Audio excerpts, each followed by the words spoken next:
இந்த உலகம் உய்ய வேண்டுமானால் அதில் அன்பு செழிக்க வேண்டும். உலகுக்கு அன்பை போதித்த பல மகான்களின் பெயர்களை வரலாறு அன்போடும் மரியாதையோடும் இன்றும் சுமந்து நிற்கிறது. அந்த மகான்களுள் ஒருவரை சந்திப்போம், அவர் வாழ்ந்த வாழ்க்கையை சிந்திப்போம். செல்வச் செழிப்பில் பிறந்து உலக பற்றை துறந்து போதி மரத்தடியில் ஞானம் பெற்று அன்பை போதிக்கும் உலகின் மாபெரும் சமயங்களுள் ஒன்றான பௌத்த சமயத்தை நிறுவிய கௌதம புத்தரின் பிறந்த தினம்தான் விசாக தினம். இன்றைய நேபாள எல்லைக்குள்ளிருக்கும் லும்பினி எனும் ஊரில் கிமு 563ஆம் ஆண்டு, அதாவது சுமார் 2500 ஆண்டுகளுக்கு முன்பு பிறந்தார் சித்தார்த்தர். அவர் பிறந்தது மே மாதத்தின் பௌர்ணமி தினம். அவருடைய தந்தை கபிலவஸ்து என்ற நகரின் மன்னராக இருந்தவர். சித்தார்த்தர் பிறந்த 7வது நாளில் அவரது தாயார் மகாமயா இறந்து போனார். மகாமயாவின் சகோதரியான மகா பஜபதி சித்தார்த்தரை வளர்த்தெடுத்தார். தன் மகன் உலகை ஆளும் மன்னனாக வேண்டும் என்று விரும்பினார் தந்தை.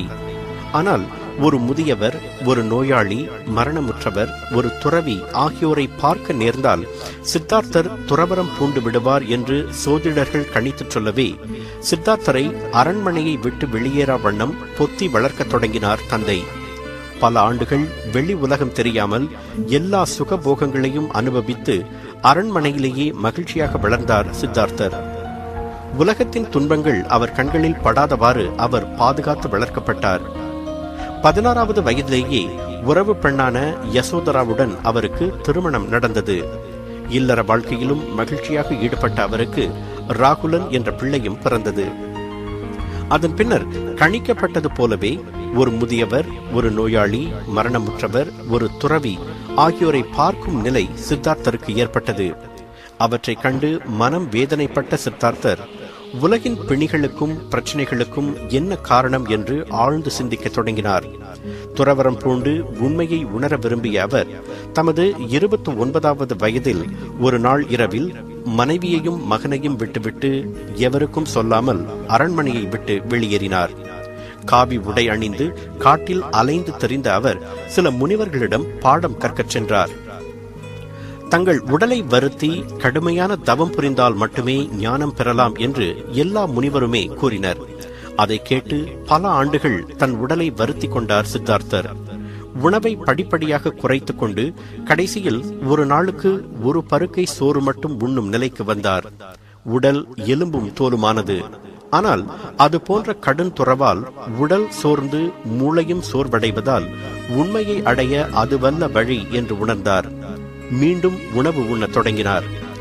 அவர் வழக்கமாக உணவு உண்ணத் தொடங்கியதை பார்த்த அவரது 5 சீடர்கள் அவர் மேல் நம்பிக்கை இழந்து அவரை விட்டு விலகினர்.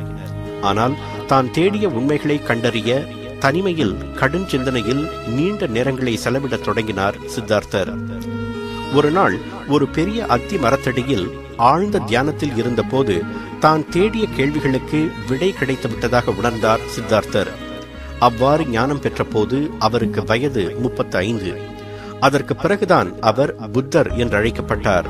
அவர் ஞானம் பெற்ற இடம் பீகாரில் போத்கயா என்று அழைக்கப்படுகிறது. அடுத்த 45 ஆண்டுகள் வட இந்தியா முழுவதும் பயணம் செய்து தான் உணர்ந்த உண்மைகளை போதித்தார் புத்தர்.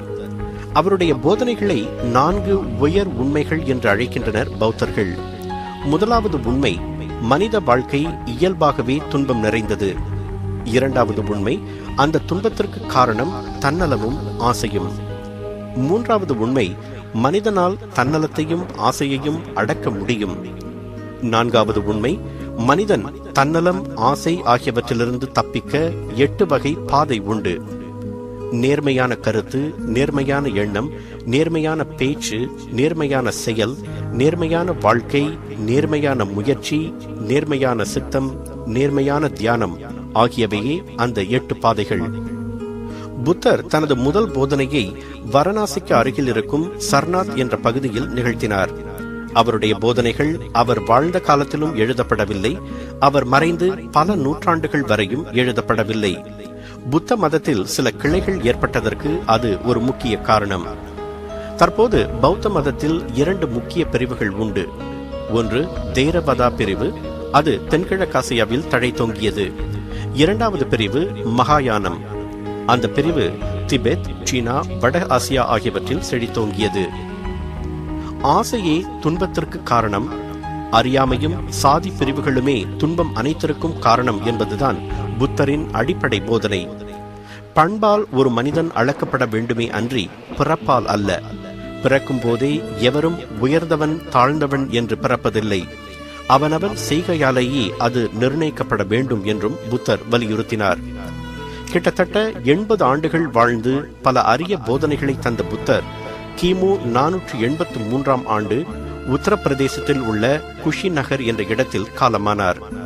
புத்தர் பிறந்தது, ஞானம் அடைந்தது, இவ்வுலக வாழ்வை நீர்த்தது அனைத்துமே ஒரே தினத்தில்தான், அதாவது மே மாதத்தின் பௌர்ணமி தினத்தில்தான் என்று வரலாற்று குறிப்புகள் கூறுகின்றன.